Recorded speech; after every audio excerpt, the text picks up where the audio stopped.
gice cya kabiri rero nk'uko twari twabasezeraniye tuje kureba ibyo ugomba kumenya no kwirinda mu gihe uri kurambagiza.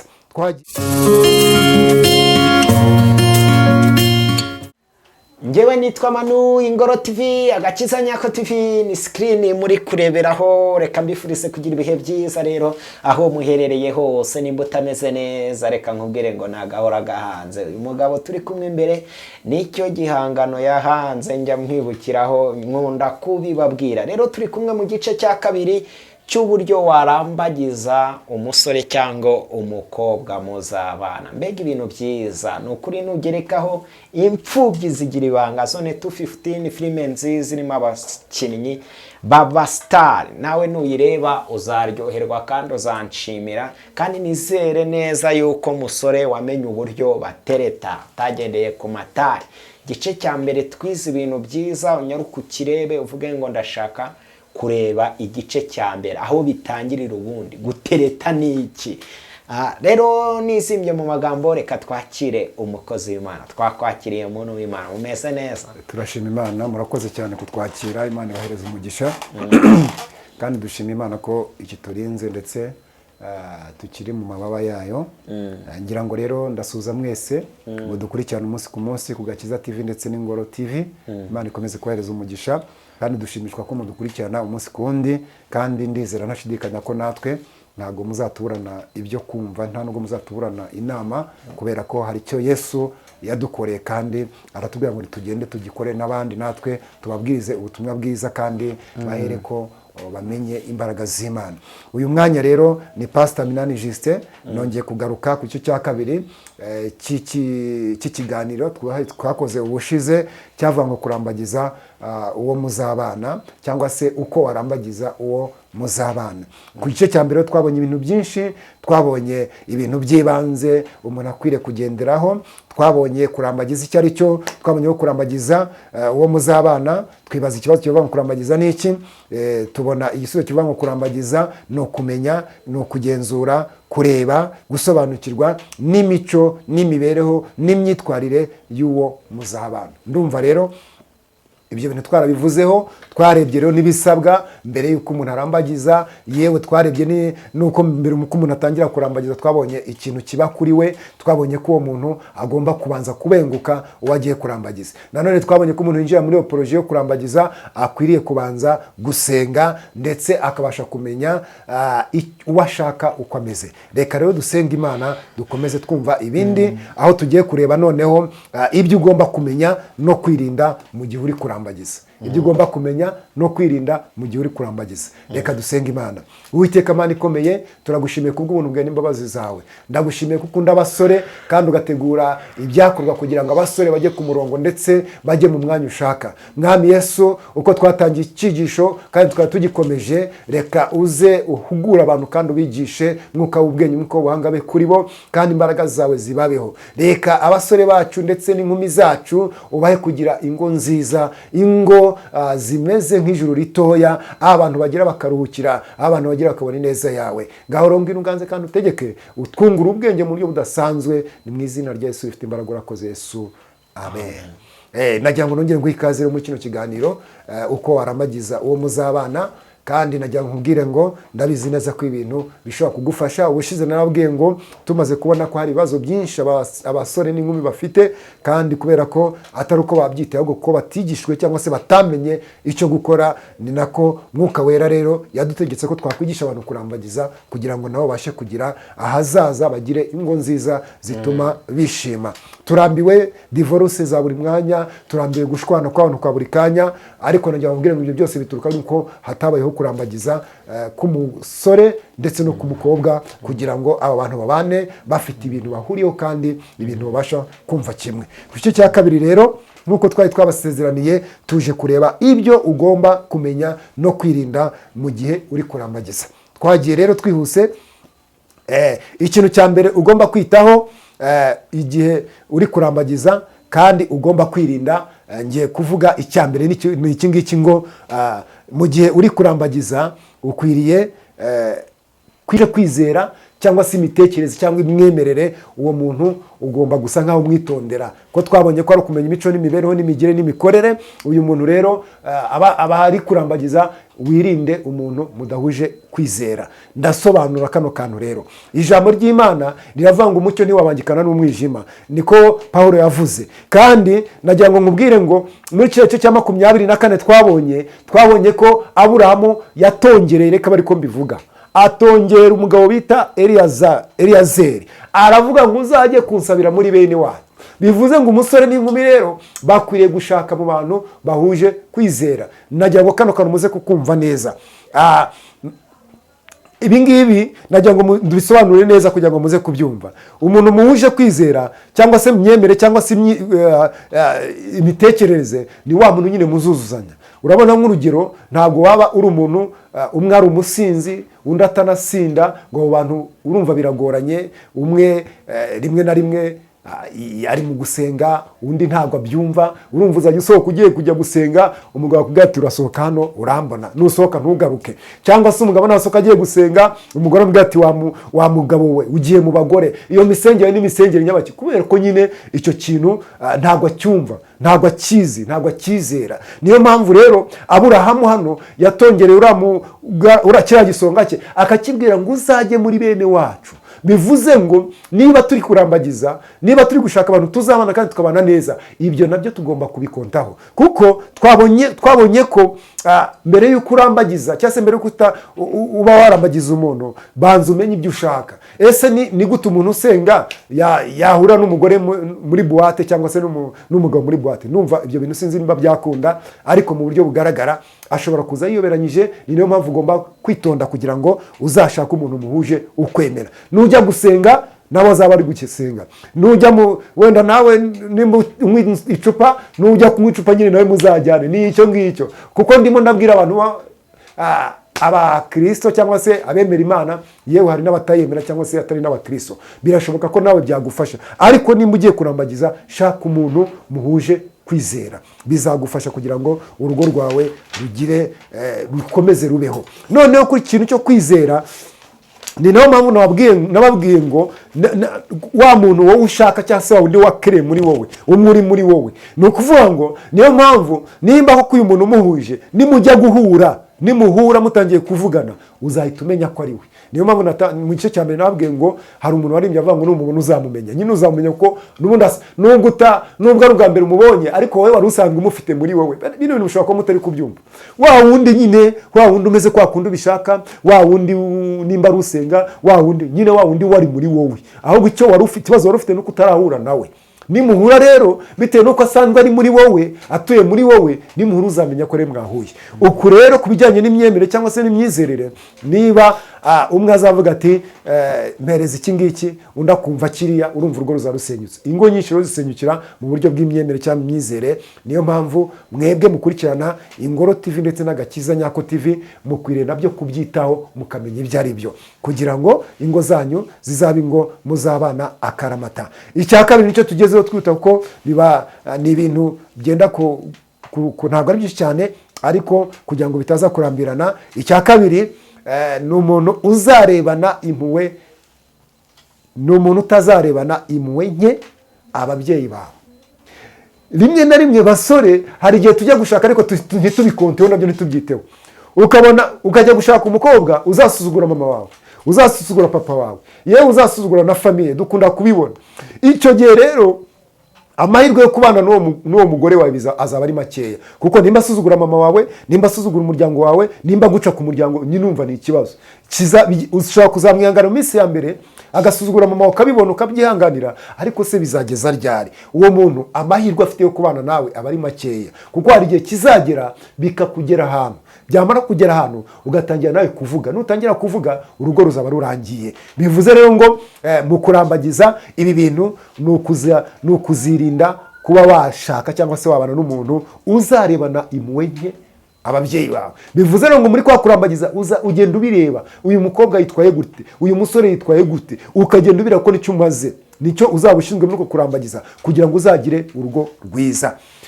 Nagira ngo nkubwire rero ngo ibyo nabyo mu kurambagiza biba, kuko icya mbere uzaba uzamuzana mu muryango. ntabwo uzaba umujyanye nyine ngo mugende mu bingunge ahantu, oya, uzaba uzamuzana umuryango kandi akwiriye kubana neza n'umuryango. Umugore ntabwo abaje gutanya umuryango, ntabwo umugabo aje gutanya umuryango, ahubwo baba baje kugira ngo mwongere mureme ahubwo undi muryango ube umuryango mugari. Niyo mpamvu rero iyo atangiye kurebana ababyeyi bawe impuhwe nkeya ndetse n'umuryango wawe ndetse na famiye yawe, icyo gihe nyine urugo utangira kumutakariza rwa rukundo wamukundaga, utangira kumutakariza icyizere, bikazagera aho ngaho ikibyimbye kikameneka ku mugana w'abandi, ugasanga urugo rurasenyutse. Icya gatatu rero twagezeho ni ikijyanye n'uko umuntu utazarebana, umuntu utazubaha, umuntu utazakubaha ngo yubahe n'abashyitsi bawe.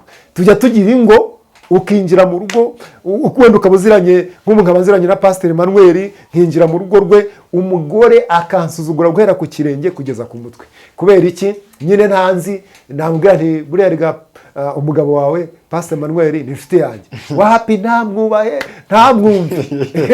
Pasiteri wumvise ntamwumve, akamusuzugura akaguca amazi kabisa. Kandi uwo nguwo hari igihe waciye amazi ari we wa wundi wenda utuma munabahe ari na boss waguha akazi, ariko kuko ari umuco nyine muri wowe, uri muri we, bigatuma nyine atabasha kubaha abashyitsi bawe cyangwa se utazubaha abantu muziranye. Umugore rero cyangwa se umukobwa cyangwa se umugabo mwiza nubasha kubaha ababyeyi ndetse akubaha n'inshuti z'umugabo we cyangwa se z'umugore we, kandi wabona inshuti ije mu rugo ukamenya uburyo uza kwitwara. Mu kurambagiza rero ibyo nabyo ugomba kubirebaho. Ese uyu muntu azubaha abashyitsi banjye? Ese uyu muntu azubaha inshuti zanjye? Ese uyu muntu azagerageza kuba aho ntari azahaba? Ibyo bintu rero ku bantu barambagiza nabyo mukwiriye kubirebaho kugira ngo muzagire urugo rwiza. Tugeze ku cya kane. Icya kane ni umuntu utazagukunda mu buzima bwawe bwose. Kano kantu mushobora kuba utaza kukumva, ariko ndashaka kubasobanurira. Rimwe na rimwe hari igihe umusore n'inkumi wiyumva, wakumva ibituza bigaye, wakunze uteye neza, umukobwa umeze neza, we mukobwa turi kuvugana uko umeze gutyo ntabwo ari kuzakomeza ngo umere, nubyara hari bizahinduka. Ubwo rero ukwiriye gushaka cyangwa se kwemerera umusore uzagukunda no mu gihe wabyaye, inda yakonkobotse, amabere yaguye, akagukunda muri ibyo bihe. Ushobora kurwara indwara ikomeye akaba yayigukundiramo, ushobora kugira ikindi kibazo akaba yakigukundiramo. Nawe musore ushobora gushaka umukobwa akaza akaba umugore wawe, ariko wahura na crise y'ubukene agahita nyina guta, wahura n'ikibazo agatangira kugusuzugura no kugusuzuguza. Bivuze rero ngo ibi nabyo ugomba kubyitaho. Hari umuntu ushaka gukunda ukarya kurambagiza umuntu ufite imodoka, pastor, urumva ufite imodoka muri iki gihugu, ariko si no mu kigo no ku isi yose. Iyo umuntu afite akantu urabyumva nyine nawe. Umunyu nta muntu utaryohera, sibyo? Uri umunyu kabisa, kereka nyine umuntu warwaye za ndwara, ariko umunyu ni sawa. Noneho rero yabona ufite imodoka akakwemera, uri umusore mwiza ndakwemeye, nyamara si wowe yemeye, ahubwo yemeye ya modoka. Ufite inzu nziza, ufite kadestara, ufite inzu yagura miliyoni 100 cyangwa 50, akakureba akavuga ngo ndagukunze, naho atari wowe ahubwo akunze ya modoka, na ya modoka ndetse na yanzu. Bivuze ngo muri kwa kurambagiza rero ureba uno muntu nimba atari materialiste cyangwa se umuntu ukunda ibintu, nimba koko ari wakunze. Uyu muntu rero uzagukunda mu buzima bwawe bwose ni umuntu uzagukunda inzu ihari, ni umuntu uzagukunda imodoka ihari, ni umuntu uzagukunda nabyo bitanahari. Reka mbabwire ngo iyo ndi kwigisha abantu mbabwira muri uburyo bugera kuri bubiri. Hari umugore washaka mukize mwakena akakwanga, hari n'umugore mwashaka mukennye mwakira akakwanga. Ibyo ni ibintu bibaho. Noneho hari umugabo washaka akennye akakwemera akagukunda, ariko yakira agatangira kubona utakiri ku rwego rwe. Nuko kuri izo mpande zombi none urimo kurambagiza, ibyo nibyo uri kureba ukareba, ese uyu muntu ntakunda ibyo mfite, ese uyu muntu ntakunda ibyo ntunze, ese uyu muntu. Ni no mu kurambagiza hari ibintu ukora nka surprise, ugasupurizinga, turaza kugenda tubireba, ugasupurizinga uwo musore w'inshuti yawe cyangwa uwo mukobwa, ukamukora ibintu bidasanzwe kugira ngo noneho urebe uko ari bwitware. Hari umuntu tugiye kuganira, buriya tuba tuganira abantu cyane cyane, dukunda kuganira n'abantu batandukanye, cyane cyane wenda nk'abashumba, ariko umuntu umwe yarambwiye yampaye story ndaseka, sinanabyemera ko ntabwo ari abakristo babikora. Arambwira ati njyewe ndambagiza umugore wanjye, arambwira ngo njyewe naramufashe ndamuhamagara mujyana iwanjye, sinamushyira muri salo, mushyira mu cyumba. Nihe none se ni gute? Ndamubaza none se ni gute wajyanye umukobwa mu cyumba kandi atari umugore wawe? Ubwo wari ugiye gusambana, kandi gusambana ni icyaha. Arangije arambwira ngo hoya naramufashe mu kubita inshyi ebyiri za nyazo. ndavuga se abakristo bararwana.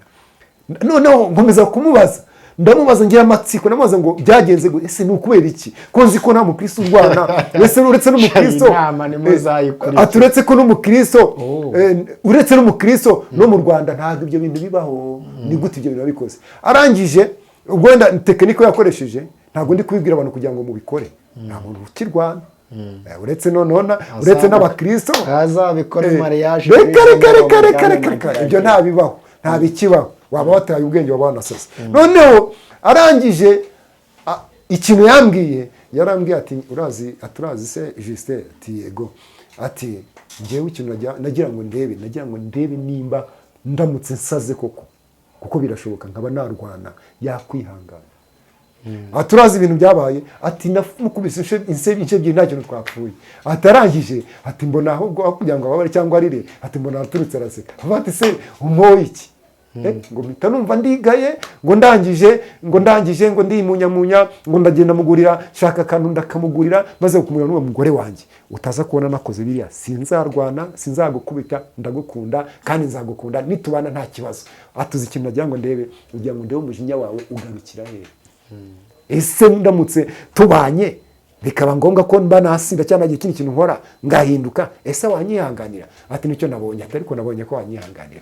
Ntabwo rero bivuze kugira ngo ugende ubikore ngo pastor yatubwiye ngo urebe ko yihangana. No. Ariko icyo nashatse kuvuga, hari n'ikintu ushobora gukora kugira ngo ugerageze rero umugore ushaka ko muzabana, umugabo ushaka ko muzabana, urebe ko ashobora kwihangana, kuko kurambagiza nicyo bivuze.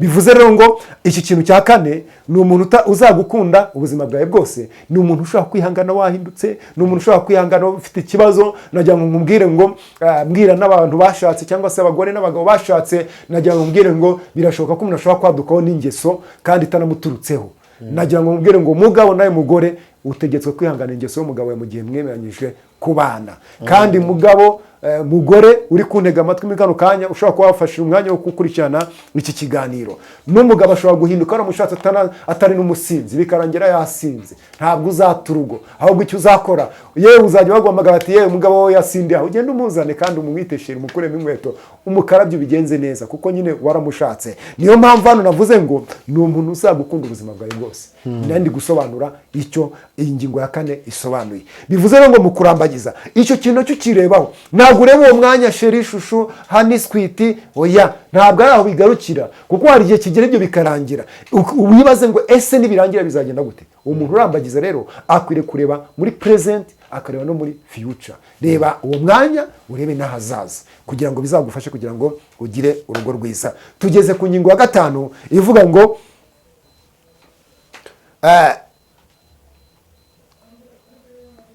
umuntu utagurukana n'ibiguruka. Umuntu utagurukana n'ibiguruka. Uyu muntu utagurukana n'ibiguruka ni umuntu nyine babyita ngo ni muri kirahinda, ni muri kirabaye, muri karabaye, muri kirahinda kirabaye. Ugasanga ni wa muntu worahurura mu bintu, nakayaguze igitenge cyiza, nanjye nakigura mugabo wanjye akakuraza ijoro. No munsi wenda abagore batakimira gutyo, ariko kera najyaga numva abantu bakuru babitubwira ati ubu ngubu sindi kurya sindi kuryama, ati nyira nakayaguze igitenge none umugore wanjye arashaka ko nkimugurira. Ndakiye ku bungu atari ko bikimeze. Noneho uyu muntu utagurukana n'ibiguruka, wa muntu udahinda, nakayakizemo ibisuko by'ibihumbi 50 nanjye ndabishaka. Ibyo bintu ugomba mu kurambagiza birebeho, ubanze urebe nimba atari wa muntu uzagusteresa ngo nabona ibyo kwa naka bakoze nawe yumve wabikora, nabona ibyo umugore wanaka, oya, kwa naka batetse inyama none mugabo, oya, birashoboka ko mushobora kuba mu buzima izo nyama ntimuzirye kandi urugo rwanyu ntabwo rwabura gukomeza kubaho kandi mukundanye. Uyu muntu utagurukana n'ibiguruka, uyu muntu umugisha uzamugiraho numubona ni wa wundi nimukena azihangana, nimukira nabwo azabyihanganira. Nagira ngo nkubwire, hari umwe wavuze ku by'urugo, aravuga ngo nubona umugabo n'umugore bari mu modoka ukabona bagenda baseka, uwo muntu naratangaye. Aravuga ngo uzamenye ko uwo mugore bari gusekana atari umugore we. Noneho shaka kumenya icyo ari kubivugira, ariko nanjye nkoze research nsangaho ko nibyo. Kuko akenshi umugore n'umugabo ingo dufite muri iki gihe ni ngo zitateze ino ntambwe turi kwigisha abantu. Ugasanga bahuriye muri buwati abaye umugore, bahuriye mu kazi abaye umugore, ntabwo yigeze yita ku mico n'imigirire. None yamugeze mu rugo, umwe yakoma amashyi undi akabyina, undi yabyina ugasanga nyine bananiwe mu mashyi no mu muduyo. Noneho bigatuma umugore agira iyo modoka n'umugabo akagira iyo modoka, buri muntu wese akajya yitwara, umuntu wese akaba yarabaye. Kera iwacu habaga abantu ngo bita abadahambana. Abadahambana rero bari abantu nyine batwaraga amagare ku mata, sinzi niba bakibikora ubu. I Kigali ntago mperutse kubabona ku bicurane iki naho, sinzi menye batagihari. Ariko muri ako gace k'iwacu habaga abo bantu bakaba bakoze urugendo bakagenda bakamisha amata bakajya kuyagemurira abafite amalimentation n'amakaragiro. Noneho iyo umwe yagwaga rero ntago yeguraga undi, kuko bavuga ati amata agiye gupfa, kwa boss ndasanga barayanga. Noneho agacaho. Noneho rero ingo z'ubu nazo zabaye abadahambana. Nubona rero umugore n'umugabo niko umuntu yavuze, avuga ngo n'umugore n'umugabo bicaye mu modoka baseka, atuzamenye ko uwo mugore atari uwe. Kandi koko nayo nakoze research sanga 90% nibyo. Usanga ingo nyinshi n'abantu bahora baterana hejuru, nta wishimye, nta usekana n'undi, nta uganira. Usanga ndetse pastor warubizi ikindi, waruzi ko ingo nyinshi buriya hari abantu benshi usanga barubatse yamazu meza cyane pe, afite nk'ibyumba 10 cyangwa 8 cyangwa 6. Ugasanga aho abandi ba rubanda ruciritse bahukana, we ntago yahukana ugasohoke mu rugipangu, ahubwo yahukanira mu cyumba. Ni ukuvuga rero ngo ikiba cyarabaye, urumva icyo kibazo. Ni ukuvuga rero ngo ikiba cyarabaye, hari igihe abantu bagurukana n'ibiguruka. Nk'uwenda ugashaka umugore wamara guteramo agafaranga kabonetse, ugahita ubona nta kiri kuri size yawe, ugatangira nyine kumva nawe ukeneye abandi. Umugore nawe yamara kubyimba kabisa, kavataka kagabo wapi, akaba nyine agatera inkarasi. Niyo mpamvu rero uyu mu gurambagiza kwawe mukwiriye kureba umuntu utagurukana n'ibiguruka. Bivuze ngo ni ibintu ugomba kwitaho, ukabigenzura, ukabireba. Wamara kubireba ukabona gufata ibyemezo, ukavuga ngo none ngiye kubana n'uyu mukobwa cyangwa se n'uyu mugabo. Bavandimwe inshuti z'umusaraba, nagira ngo mabwire ngo mu kurambagiza ni ukumenya imico n'imigire n'imikorere y'umuntu muzabana. Kandi ntabwo ari ibintu bikorwa umunsi umwe, ni ibintu nibura basi hagati y'amezi 3 n'imyaka 2 ni ukwiriye kubugenzurira umukobwa cyangwa umusore muzabana, kugira ngo nibura umenye ubuzima bwe, umenye uko abayeho.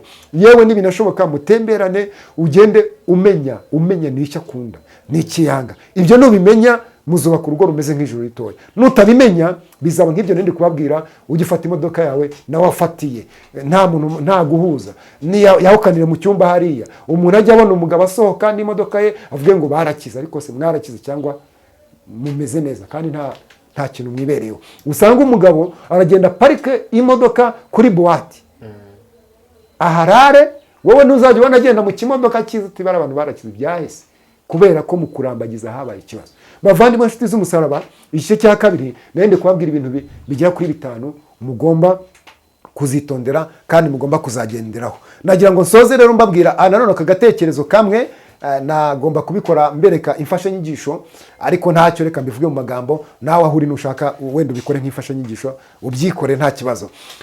Nagira ngo hari ikintu kimwe navuze cy'abantu batizera kimwe ko mugomba kubyitondera kugira ngo bibafashe kubaka urugo rwiza. Wenda urugero, usanga uyu munsi wa none abasore bazi ko ushatse umuntu umusinzi wamuhindura, ushatse umuntu ufite ikibazo runaka wamuhindura, ariko nagira ngo ntabwo bishoboka. Ushatse wenda umukristo, umupagani ndavuga nkiza, umuntu wenda udakijwe nimba ariko nabyita ku Kristo, utarakeye Kristo umwami n'umukiza, ukavuga ngo umushatse ngo wazamuhindura. Nagira ngo ntago ibyo bikunda. Urugero, nagira ngo wenda reka ubitekereze nubwo ntagiye kubikwereka ku mashusho. Fata umuntu umwe, wenda reka dufate umukobwa tumushyire kuri hejuru ku itabureti. Reka dufate umusore kuko ari ufite imbaraga, tumushyire hejuru kuri sheze cyangwa ku itabureti hejuru, ari hasi. Bitekereze nkaho ndi kubikora live. Noneho nurangiza umukobwa wahagaze hasi, ubwire umusore n'uwo mukobwa ngo umwe nashyire, umwe nakuruwe cyangwa zamura umwe mu mwanya yararimo amushyire mu wo arimo. Umusore uri kuri iyo ntebe ya sheze wihagazeho hejuru aza akurura umukobwa mpaka amugejeje kuri iyo sheze. Noneho n'umukobwa nawe akurire umuhungu mpaka amugejeje hasi aho ahagaze. Nagira ngo mbahe ihurizo. Ninde muri abo bose uzabasha gushyira undi mu mwanya arimo? Pastor ubundi wabashubirije nacyo. Ni urumva ari nde muntu washyira undi mu mwanya arimo? Ari uri kuri sheze, uri kuzamura umuntu hasi, n'uri hasi uri kumanura umuntu kuri seje. Urumva ari nde uzatsinda undi kugira ngo amushyire mu mwanya we yawe. aho kuri shejo azamanuka ajye hasi asanga uri hasi Good. ko azagwa Imana iguhereze umugisha. azagwa Imana iguhereze umugisha. Ni nako rero gushakana ko abantu batizera kimwe bimera. Ni ukuvuga ngo umuntu uri hariya muri Egiputa cyangwa se Bebari hariya mu byaha, uwo muntu afite force, afite imbaraga zibasha gukura wa muntu wari uri mu gakiza. Uyu muntu uri kuri sheze ni umuntu wamaze kugera mu gakiza, wamaze kumenya Kristo. Uyu muntu wamaze kumenya Kristo rero aramutse ashatse uri hasi kuri tabureti, mujya mwimagina kuvuga ngo twamugira umukristo, ntabwo byakunda. Ahubwo we arakumanura. Impamvu akumanura, hari rukuru ziri ku isi n'ubundi afatanyije nayo iri kugukura n'ubundi gukura muri uwo mwanya. Bivuze ngo ni nko gufata umwana ukamukura ukaba uri kumusubiza iwabo aho yahoze. Biroroha kuruta uko wamuvana aho yahoze umujyana ahandi hantu atigeze agera. Niyo mpamvu rero basore, inshuti z'umusaraba, bakobwa, nkumi nkunda, rubyiruko nkunda, birakwiriye ko mukwiriye kugenzura ibintu byose kandi mukabyitwaramo neza kugira ngo muzagire ingo nziza. Imana ibahereze umugisha. Rero turasubitse, tuzakomeza ku gice cya gatatu ubutaha, kandi tuzareba ibindi bintu byiza, tuzareba ingaruka z'abashakana barirengagije kurambagiza ku gice cya gatatu cy'iki kiganiro, kandi ndabizi neza ko bizagenda neza. Nagira ngo rero mbifurize umugisha w'Imana, kandi mukomeze kugubwa neza, Imana ikomeze kubashyigikira. Ibi bintu ubyitayeho wazagira urugo rwiza, wazagira ubuzima bwiza. Imana ikomeze kubahereza umugisha. Reka dusenge, dusezeraneho, kandi n'ukuri turabakunda mu izina rya Yesu rifite imbaraga. Abana bawe turagushimiye kubw'ikiganiro wemeye ko gihita ku Gakiza TV ndetse no ku Ngoro TV. Ndakwinginze kugira ngo abazagikurikirana bose bazasobanukirwe n'icyo bakora kugira ngo bakure urugo rwiza, kandi ndakwinginze kugira ngo mu kurambagiza kwabo ubahereze ubwenge. Ntibirengagize ijambo ryawe, ntibirengagize ko hari icyo wakora kugira ngo bashe kugira ingo nziza. Ndabasengeye rero ngo bagirire neza, ubakore ku maso bundi bushyashya, kandi n'umugaragu wawe Pastor turi kumwe nawe umuhereze umugisha, nawe akomeze kugiraho umugisha. Twese reka dukomeze kubona ineza yawe no gukomera kwawe, ni mu izina rya Yesu rifite imbaraga. Amen. Shalom, shalom.